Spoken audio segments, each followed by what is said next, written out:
Exactamente. Traemos orde de tomar medidas neste apartamento, pois como xa lle indicou o noso banco e a propietaria dona Hortensia, queren que estea fora de aquí o mércoles. Aí o ten por escrito. Xa, pero hoxe é luns. Va, eso que importancia ten, rapaz? O tempo é ouro e xa hai varias persoas interesadas no lugar deste apartamento. Si, pero coñezo os meus dereitos. Que direitos di? Os seus direitos rematan co fin do contrato. Si, xa, pero o contrato pon que ainda...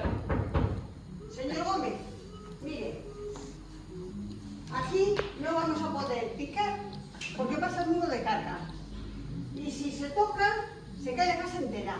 A ver, vaca, tantos anos de arquitectura para decirme iso.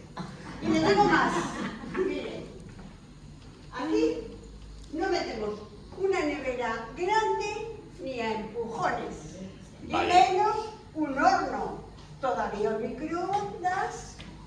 Vaya, isto non lle vai gustar nada a nosa clienta. Pero non entendo. Nada, verá, é que ahora que se vai vostede, a propietaria dona Hortensia vai facer unha reforma no apartamento e así pode ofertar como un lol luminoso no centro con todas as comodidades modernas. E iso, lóxicamente, suba o lugar. Un negocio, xa me entende. Xa, pero... a señora Hortensia non podería esperar un par de días, que teño cousas urxentes que facer. Sí, otro que está pensando hacer un viaje sin equipaje. Pero, vostede... Joder, non pode ser. Non pode ser. Pero que fixen eu para merecer isto? Dígame que non estaba vostede pensando en... Xa me entendo.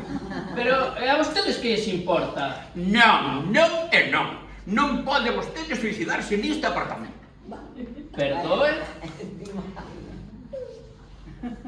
Que... Como que non me podo suicidar no meu apartamento?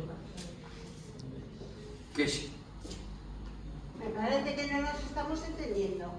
Mira, guapo, aquí el señor Mariano y yo sabemos muy bien de lo que hablamos. Llevamos mucho tiempo con los desahucios y sabemos muy bien de lo que hablamos. Dende logo que o sabemos.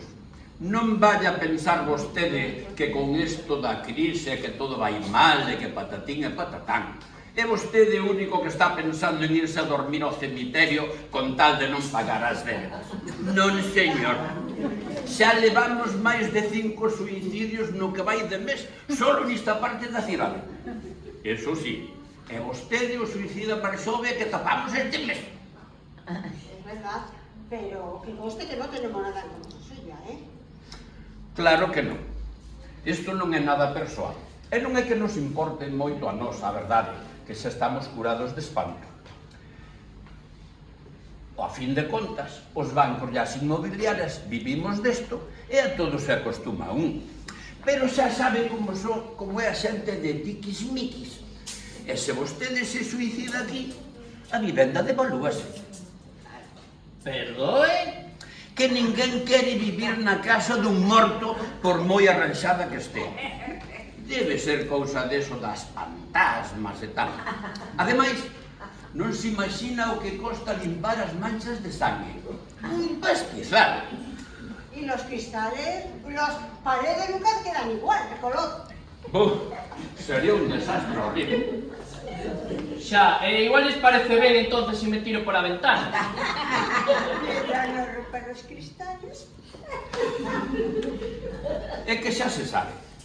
A morte vende moi ben na televisión, pero no negocio inmobiliario, pois non.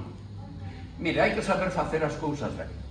Fíxese no noso banco, financiando a fabricación de armas cos cartiños de todos, pero as mortes ven lonxe de aquí.